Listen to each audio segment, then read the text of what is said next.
Et bonjour à tous les amis, j'espère que vous allez bien. Aujourd'hui on va faire un let's play sur un jeu que j'ai trouvé pendant le Black Friday. Il s'agit de Cannon Dancer Osman. Voilà, je l'ai payé 30 €. Voilà, c'est un gros coffret, hein, franchement super prix. Donc trop content de l'avoir trouvé à ce prix là. Alors Cannon Dancer, pour ceux qui ne le connaissent pas, c'est un jeu qui est sorti en 1996 sur borne d'arcade. Et si cela ne vous évoque toujours rien, eh bien sachez que derrière ce jeu, il y a les créateurs de Strider. Donc c'est quand même pas rien. Allez, on va commencer donc par le unboxing de ce magnifique coffret. Voilà, ça fait très longtemps que j'achète plus des coffrets collector, mais là quand même, pour le prix 30 €, ça aurait été dommage de s'en priver. Voilà, allez, je retire le fourreau. Et là, on a cette magnifique boîte qui est avec une ouverture aimantée, vraiment super qualité.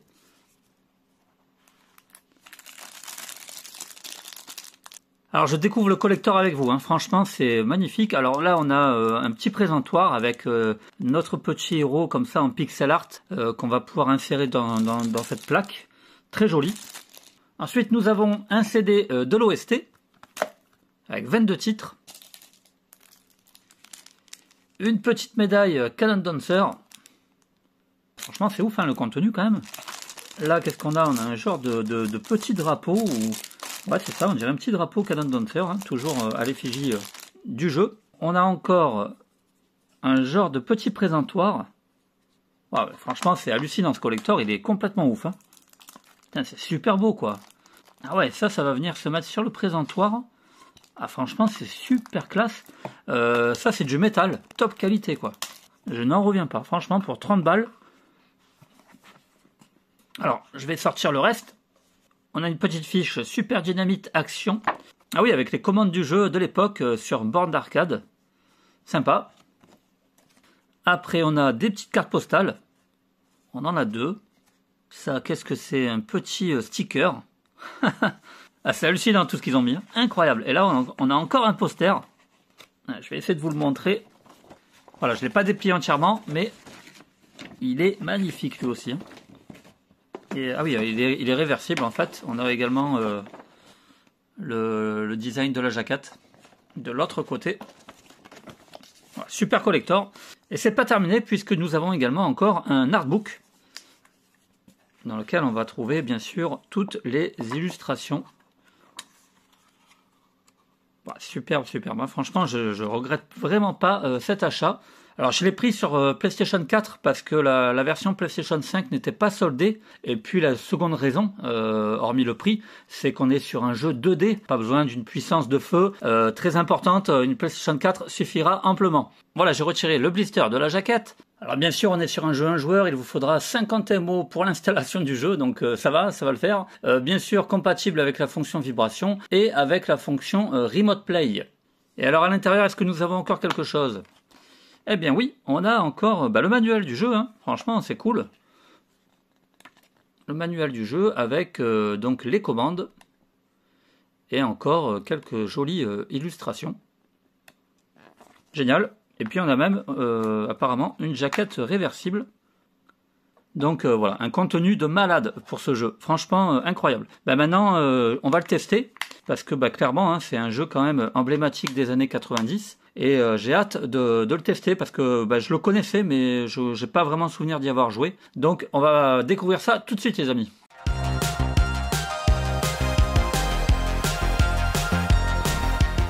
Bien, nous voici donc dans le menu du jeu. Comme vous pouvez le constater, nous avons deux jeux, Osman et Cannon Dancer. Alors, quelle est la différence entre ces deux jeux? Eh bien, absolument aucune, hein, puisque Cannon Dancer, c'est tout simplement la version japonaise du jeu. Et alors, c'est chose marrante hein, d'ailleurs, puisque moi, je connais vraiment le jeu sous le nom de Cannon Dancer et pas sous le nom de Osman. Voilà, dans les années 90, hein, Cannon Dancer, ça me parlait, alors que Osman, pas du tout.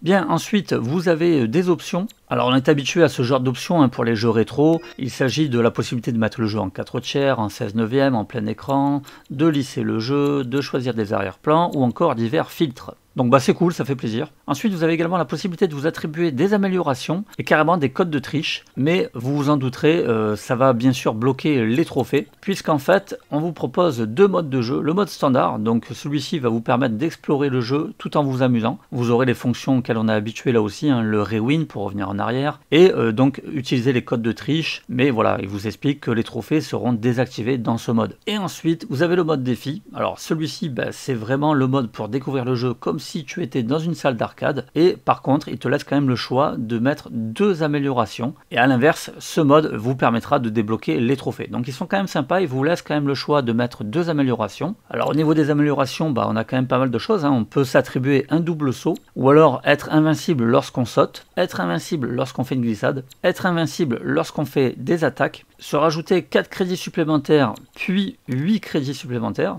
ou alors vous mettre une attaque automatique jusqu'à 5. Donc voilà, ça vous laisse quand même une petite panoplie plutôt sympa quoi. Allez, moi je vais m'attribuer le double saut et 4 crédits supplémentaires. Et c'est parti. Voilà, donc on est bien sur la version japonaise du jeu. Ici nous avons le grand méchant qui ressemble un petit peu à Al Capone, ce qui tranche un peu avec le côté futuriste du jeu. Parce que la plupart du temps il a son chapeau.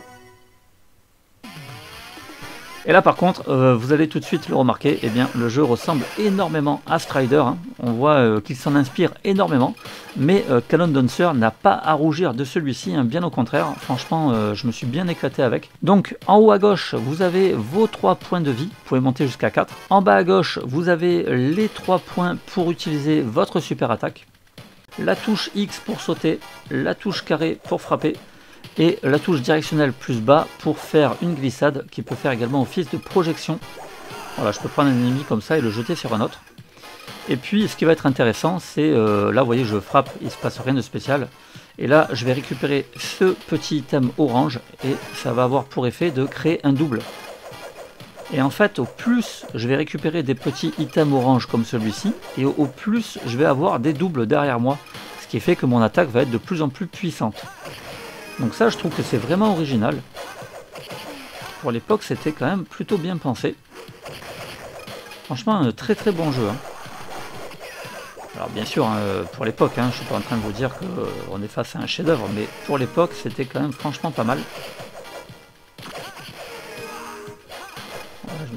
Voilà, là, je me suis fait éclater. Vous voyez là un peu là tous les doubles que j'ai derrière moi. Donc là, je vais utiliser une super attaque avec triangle. Ça, je fais un peu le ménage. Parce que là, j'ai très très mal joué, hein.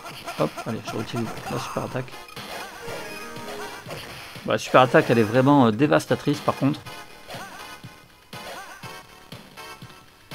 En règle générale, avec une super attaque, voire deux, vous tuez tous les boss. Ah oui, là, j'ai pas fait attention, mais oui. Le temps est limité et donc je vais mourir. Bon, c'est pas grave, c'est parce que j'ai traîné pour vous expliquer un petit peu les commandes. Et effectivement, on est sur un jeu arcade, hein, donc effectivement, on a le temps. Rassurez-vous, ça n'a aucune incidence, hein, vous n'allez jamais mourir à cause du temps, ça ne m'est jamais arrivé. Là, c'est vraiment parce que je vous présente le jeu.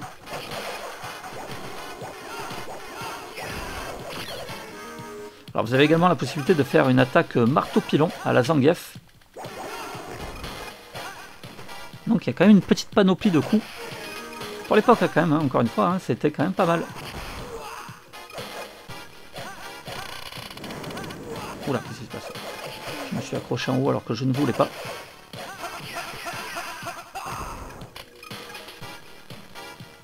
Voilà, je joue vraiment très très mal.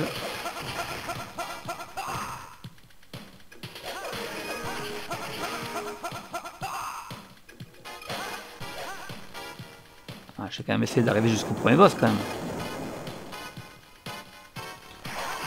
Et après bien sûr je vais vous donner les petits conseils pour avoir le platine parce que il est facile à obtenir, mais j'ai été quand même assez surpris parce qu'effectivement il y a beaucoup de joueurs qui l'ont obtenu, mais j'ai pas trouvé de guide des trophées et j'ai quand même un petit peu galéré notamment pour le dernier niveau parce que c'est clairement en fait le challenge du jeu, c'est le dernier niveau, hein. Tout le reste il n'y a vraiment aucune difficulté, mais pour le dernier niveau, vous allez voir quand même qu'il y a beaucoup d'ennemis. Et en fait je me suis dit bon bah avec 8 crédits ça va passer sans aucun problème.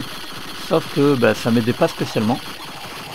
Donc je vais vous dire en fait ce qu'il faut choisir comme option d'amélioration. Voilà, là j'arrive au premier boss. Le boss je peux détruire sa roue là, voilà, je l'ai détruite. Et là vous voyez que si je m'en vais, je peux laisser mes doubles l'attaquer. Bon, à condition bien sûr que je me rapproche suffisamment de lui. Voilà, là vous voyez que je lui fais des dégâts, pourtant je suis pas à côté de lui.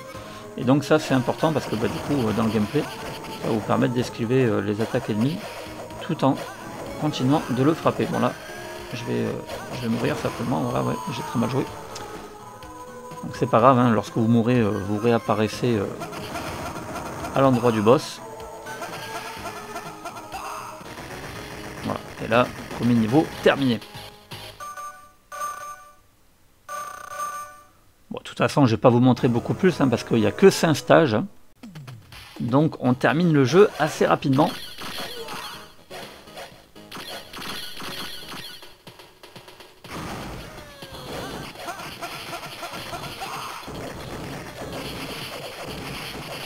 Mais ouais, Cannon Dancer, franchement, bon petit jeu de l'époque. Je pense que je m'y serais bien amusé à l'époque sur la salle d'arcade.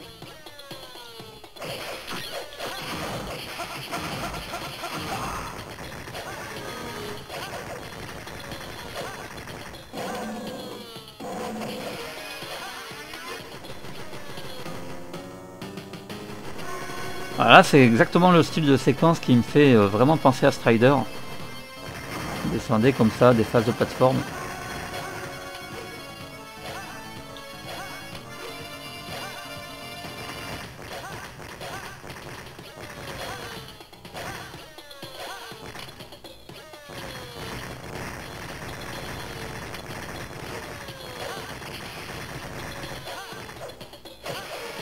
Joué lamentablement, j'ai même raté, normalement là j'avais une petite fiole jaune et c'était justement la possibilité d'augmenter ma santé. Enfin bref, on dirait un gars qui n'a pas eu le platine. Alors que pourtant je l'ai eu. Hein. Allez, bah, je crois que je vais m'arrêter là, voilà, là vous voyez donc le second boss. Et lui, ouais, bon là je l'ai mal joué là, mais normalement avec une seule super attaque vous le tuez. Donc c'est vous dire à quel point quand même le jeu est extrêmement simple. Allez, maintenant je vais vous montrer les trophées. Donc le platine de Cannon Dancer, il est obtenu par 16,9% des joueurs, ce qui fait qu'il est rare, hein, donc effectivement plutôt facile à avoir. On vous demande tout simplement de terminer les 5 stages, de terminer le jeu, d'atteindre le maximum de power-up, hein, ça c'est ce que je vous ai montré, en fait ce sont les doubles que vous avez derrière vous, d'atteindre le maximum de santé, donc vous avez 4 points de santé, hein, c'est ce que j'ai raté à l'instant, de projeter un ennemi, hein, donc ça vous l'avez vu, hein, en fait vous avez simplement à l'attraper, à le projeter vers l'avant, et ensuite vous allez avoir pas mal de trophées où on vous demande de faire un suplex à un soldat, à un laser robot, à la statue d'or, au tigre, au scorpion, bref, à beaucoup d'ennemis et même sur certains boss. En fait, un suplex c'est quoi? Eh bien c'est tout simplement un peu comme le marteau pilon de Zangief. Je vous l'ai montré tout à l'heure, je vais vous le remontrer ici. Voilà, j'ai dû le faire sur cet ennemi. Hop, on le chope et on le retourne vers le sol. Et vous aurez donc le trophée. Et ça, il va falloir le faire donc sur pas mal d'ennemis dans le jeu, et donc notamment certains boss également. Donc ensuite, une fois que vous avez fait tout ça, on vous demande également de battre un boss en le projetant, de battre un boss en lui faisant donc le suplex, d'utiliser votre super attaque, bon bah ça très facile, vous appuyez sur triangle, et de tuer le dernier boss en faisant votre super attaque. Donc vous voyez qu'il n'y a rien de particulier. En revanche, le dernier niveau, il est quand même assez détestable, parce qu'il y a beaucoup d'ennemis. Et encore une fois, donc moi je pensais qu'au niveau des améliorations, en mettant 8 crédits, ça passerait sans aucun problème. Et en fait, eh bien, c'était plutôt une erreur. Donc les deux améliorations que je vous recommande, c'est 4 crédits supplémentaires et de vous mettre avec l'attaque invincible. Donc 5 crédits, il y a 5 niveaux, donc déjà ça devrait suffire. Et puis surtout, vous avez donc l'attaque invincible, ce qui fait qu'il va falloir éviter de sauter et faire en sorte de toujours faire une attaque comme ça, tout le temps, tout le temps, tout le temps. Ce qui fait que même si les ennemis vous tirent dessus, eh bien, vous ne risquez rien. Alors là, lui, est-ce qu'il va me tirer dessus? Non, il n'a pas envie. Bon, c'est pas grave, on va chercher un ennemi plus haut. Voilà. C'est pas mal. Ouais, là, je vais avancer sur eux. Et vous voyez que tant que je fais ma touche attaque, eh bien je prends pas de dégâts. Donc c'est vraiment ça qu'il va falloir garder à l'esprit. Surtout pour le dernier niveau, hein. Là je vous dis, là vous pouvez tracer quand même plus ou moins, il n'y a pas de problème, hein. Les niveaux sont faciles à traverser, mais le dernier niveau, franchement cette astuce là m'a bien aidé, donc voilà, j'espère qu'elle vous servira également. Autre chose quand même que j'aurais envie de vous dire de tester, c'est de vous rendre dans les options, d'aller dans le menu cheat et d'activer par exemple être invincible, HP illimité, enfin bref, vous activez tout, hein, et de tester quand même le mode défi en ayant coché tout ça. Théoriquement ça devrait pas fonctionner parce qu'ils expliquent que normalement ça bloque les trophées, mais je vous avouerai que j'ai pas essayé, donc je serais quand même bien stupide parce qu'au final je me serais embêté pour rien. Si jamais ça fonctionne, n'hésitez pas à me le dire dans les commentaires, ça serait quand même assez couillon, mais bon, même sans ça le jeu reste très facile à obtenir, donc voilà. Du coup la vidéo totalement improvisée, hein. On est passé de l'unboxing au let's play au guide des trophées, les trois réunis les amis, voilà. Donc je vous dis bien sûr à très vite pour une nouvelle vidéo qui sera encore une vidéo sur un autre achat Black Friday que j'ai fait. Donc voilà, je vous dis à très vite avec cette nouvelle vidéo, et puis en attendant, portez-vous bien.